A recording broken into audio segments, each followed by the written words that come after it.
Even though lately everyone keeps talking about Gen V, about Godolkin, about Marie, and all the chaos surrounding them, we should never forget that this story is only a branch growing from the main trunk, the boys, and that the upcoming 5th season will finally bring that story to its ultimate conclusion. The long-awaited closure that so many fans have been speculating about for years. An ending that might not be kind to many of the characters we've come to know and fear, especially to Homelander, who more than anyone embodies both the glory and the horror of this twisted universe. So today, as we prepare for The Boys Season 5, we're going to talk about him, about how this unstoppable being could finally fall, and I've found 3 possible ways that make sense within both the show and the comic storyline. So careful now, because there could be some spoilers ahead if you still plan to read the original comics. Welcome to Contingency Plans. I'm Failsafe. And this is exactly the kind of deep dive this channel was made for, the kind of video where we build a strategy together and imagine what would happen if the unthinkable finally became real. Before we start though, remember to subscribe to the channel because more than 97% of the people who watch our videos aren't subscribed yet, which is honestly pretty normal for such a young project. But every single subscription helps us grow, reach new people, and keep creating the content you love. So go ahead, hit that button, and I'd say we're ready to begin. Before we even start talking about real strategies, we have to look at the basics, the foundation of every plan, which means understanding the sheer strength and almost unnatural resilience of Homelander. Because if we don't fully grasp what he is capable of, we can't even begin to imagine how to defeat him. Homelander was designed to be perfect, the ultimate symbol of American power and purity, a product born from the same compound E5 experiments that created every super on Earth, but refined to an extreme level, something meant to surpass Soldier Boy himself.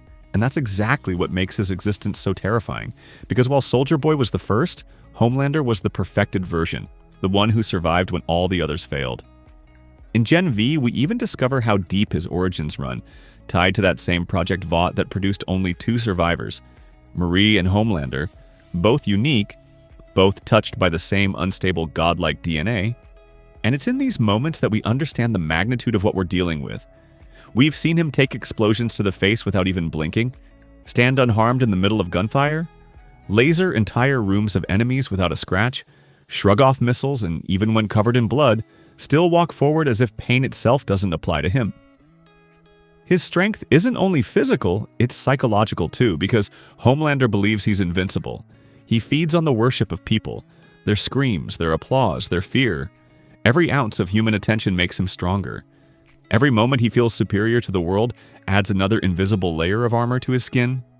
And that's the real reason why no one has ever managed to stop him. His power isn't just in his fists or his eyes, it's in his mind, in that belief that he is chosen, that nothing and no one can stand in his way. The very idea of losing is something his brain simply doesn't accept. And that's why to defeat Homelander, you can't just hit harder. You have to break the illusion that he is unbreakable. You have to make him see his own reflection cracking, because only when the god starts doubting his divinity does the man underneath finally begin to bleed. So let's move to the first real containment plan, the one I like to call the Soldier Boy plan.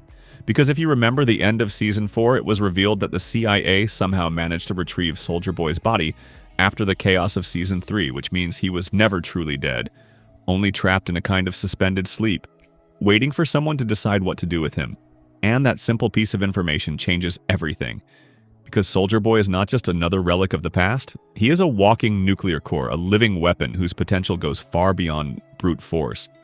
People tend to focus on his near indestructibility, his arrogance, his brutality, but the real key lies in his radiation, in that raw, unstable energy that he can release in massive bursts, energy strong enough to wipe out everything in a short radius and, more importantly, to burn Compound Vi right out of the bloodstream of any super unlucky enough to stand close to him, sometimes killing them instantly, sometimes stripping them of their powers and turning them human again.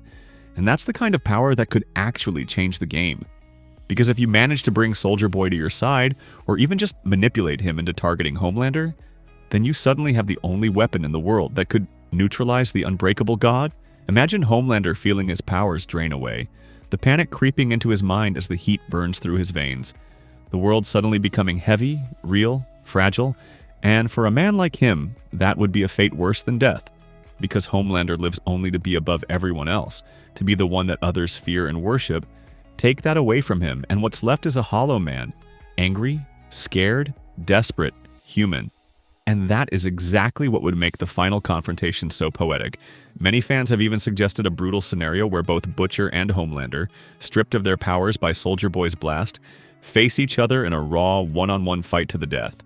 No compound phi, no advantage, no super strength, just rage, pain, and everything they've built their lives on, collapsing around them, and maybe it's simple, maybe it's too simple.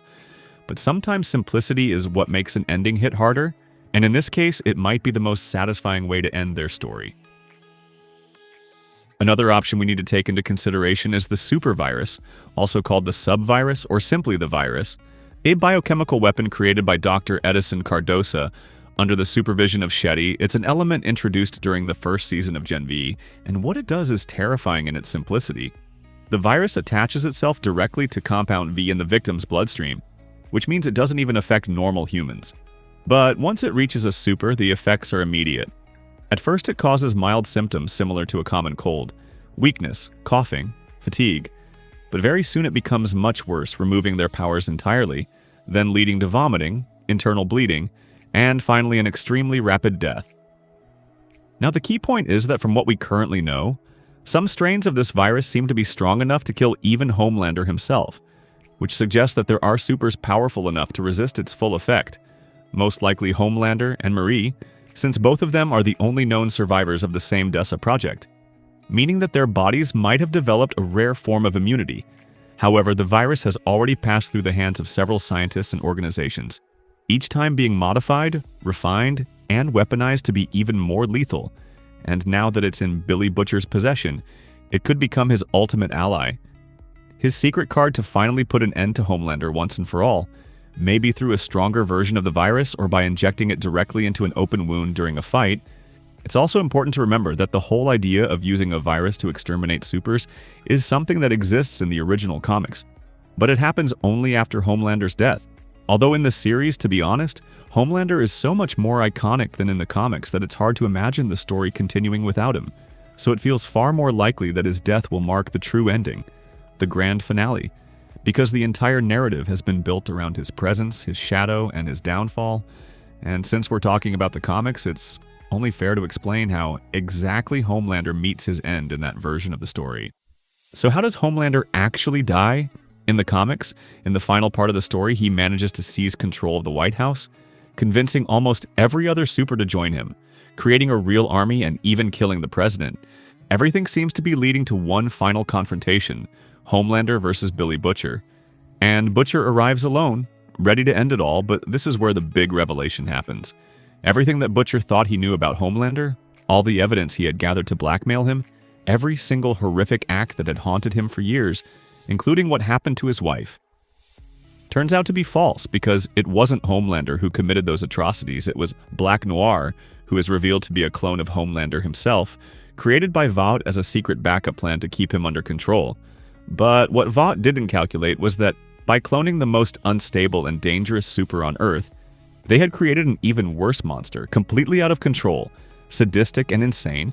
And from that revelation comes the real fight, Homelander against Black Noir, a clash of equals, devastating and brutal, a moment where Homelander finally meets something as strong as himself. And despite his arrogance and rage, he loses, dying at the hands of his own reflection. But not before landing one final brutal strike that cracks open Black Noir's skull, leaving him dying on the floor until Butcher arrives to finish the job and end it completely. Now remember that in the comics, Butcher himself also has powers, simple but effective, thanks to Compound V, which every member of the boys' team uses to fight on equal terms with the supers. Obviously, in the TV series, things are very different. Black Noir is a completely separate character, and there's no evil Homelander clone, so a scene like that won't happen in the same way. However, the concept behind it, that Homelander can only be defeated by someone like him, by a mirror of his own strength, remains crucial, and that's what leads us perfectly into the next and final containment plan. Because while there is no clone of Homelander in the series, there is still someone who shares his blood, his powers, and maybe even his destiny. And the character I'm talking about is Ryan, a completely original creation for the show, because even though Ryan technically exists in the comics, he's so different there that it's almost like he doesn't exist at all. Yet in the series, he could be the real key to everything. In the comics, Homelander dies at the hands of an evil version of himself, and in this case, Ryan could represent exactly that, a new version of Homelander, one born from the same blood, with the same powers, the same potential for greatness or destruction, even if right now he's still much weaker, still learning, still struggling to control what he is. But when you think about it, Ryan opens up some incredibly interesting possibilities, because just like in the comics, we could see a final confrontation that mirrors that idea, a 2 versus 1 battle, Homelander on one side, Billy and Ryan on the other, fighting not just for survival but for meaning. And Ryan's presence could be the very thing that redeems Butcher after everything he's done, after Mallory, after the lies and the violence, because helping Ryan could make him finally understand that not every super is a monster, not every person with Compound Phi deserves to die, and that realization could stop him from using the virus to wipe out every single super on Earth. It could remind him of the promise he made to Becca, his wife, and help him silence the darker side of himself, the side known as Kessler, that internal voice that keeps pushing him toward destruction.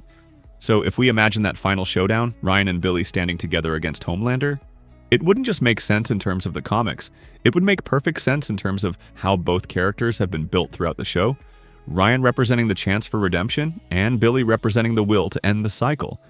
One weakening Homelander through empathy and confusion, the other delivering the final blow, the ending where love and hate coexist for one last time before everything finally collapses. And honestly, if I could choose, that's the version I'd love to see, but the truth is that each of these 3 containment plans could work beautifully if written well, so whatever happens, it's going to be one hell of a finale. And thank you as always for being here with me. Don't forget to subscribe, and I'll see you soon with another deep dive into the Boys universe.